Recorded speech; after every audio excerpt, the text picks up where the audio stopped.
Bentornati amici modellisti e non solo. Oggi il nuovo appuntamento sarà sulla colorazione di questa basetta.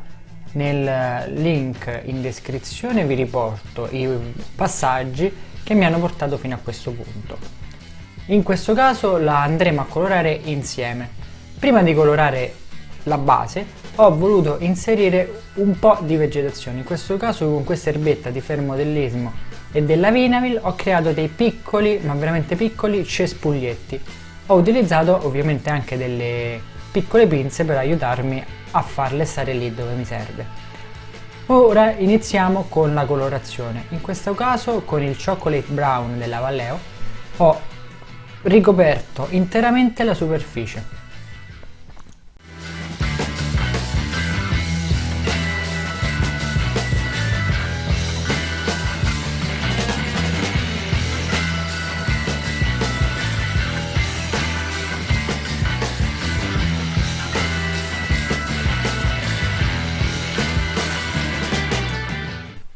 Ho ricoperto interamente la superficie, sempre utilizzando in questo caso l'aerografo, e ho quindi anche ricoperto direttamente tutte le paste che ho utilizzato, quindi sia la pasta della Tamiya che lo stucco stesso. Questo è il risultato finale dopo un passaggio con questo marrone cioccolato.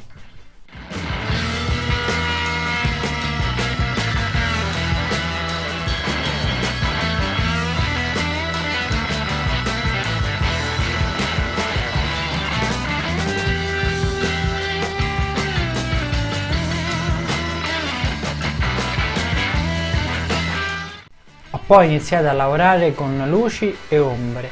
In questo caso sono partito con il marrone di base, scurito con un nero, quello che avete visto della Italeri, per andare a creare delle ombre.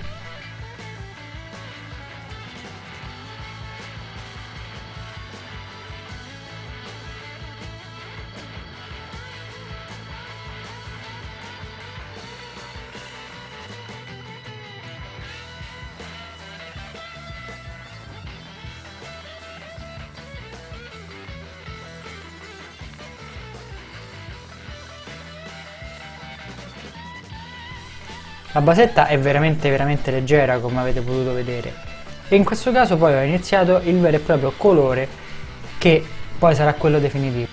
Ho utilizzato in questo caso per i colori di base il Dunkelgelb e il Gelb Brown, sempre utilizzando con l'aerografo, in questo caso però i colori della Ammo by Miggy Menez.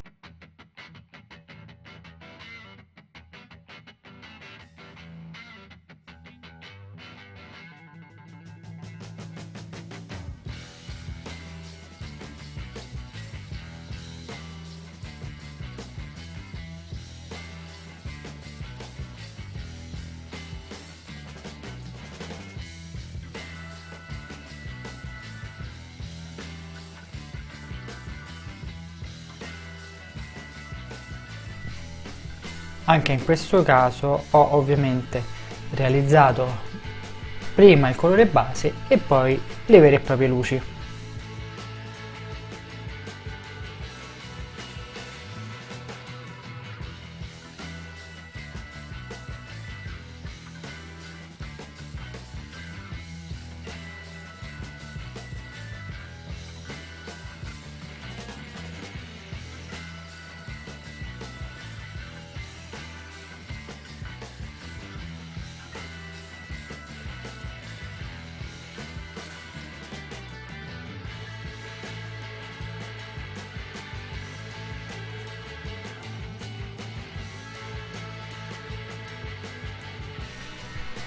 Quei piccoli ciuffetti di erba che avevo realizzato in precedenza sono stati colorati qui con questo color oliva.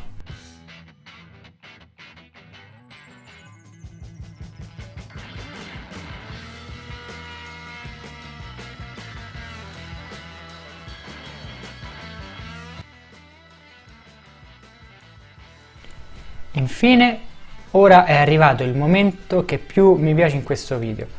Ho preso la palette, come avete visto ho depositato i colori sulla palette, un'ampia gamma che avete potuto vedere, e ho cominciato a colorare sassolino per sassolino. Il modellismo è anche follia, ovviamente utilizzando vari toni, vari colori, e beh, questo, diciamo, ci è voluto un paio d'ore, sì, diciamo così, un paio d'ore solo per colorare tutti i vari sassolini, e anche questa che vi ricordo era il sughero, la corteccia che avevo utilizzato in precedenza. Infine, per aumentare la zona del passaggio del carro e dei carri, ho realizzato, sempre con i colori che avete visto sulla palette, molto diluiti, quindi quasi come se fosse un lavaggio, ho realizzato un vero e proprio lavaggio, diciamo così infatti. Cioè ho ripreso quelle zone più scure e poi con i colori più chiari, sempre tra quelli scelti sulla palette, ho variato leggermente ancora un pochino i toni della sabbia stessa. Questo è il risultato.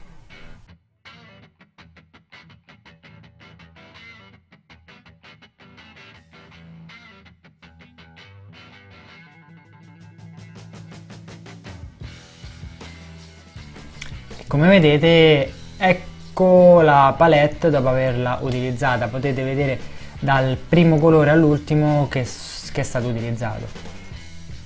Infine ho colorato anche la basetta, in questo caso ho scelto un colore nero acrilico dato a pennello, quindi molto semplicemente. Vi ricordo che la basetta, quella che sto dipingendo, è balsa, quindi si è prestata molto bene l'acrilico, e si è prestato molto bene in questo caso. E infine con questo Light Dust ho realizzato un ulteriore lavaggio e un'ulteriore differenza di cromia sul terreno stesso,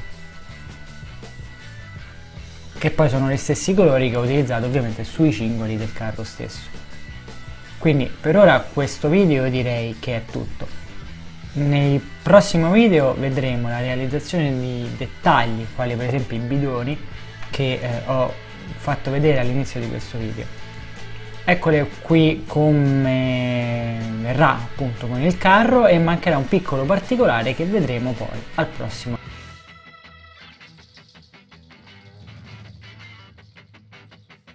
Nel prossimo video inoltre andremo ad utilizzare, come avete visto, il plastic art.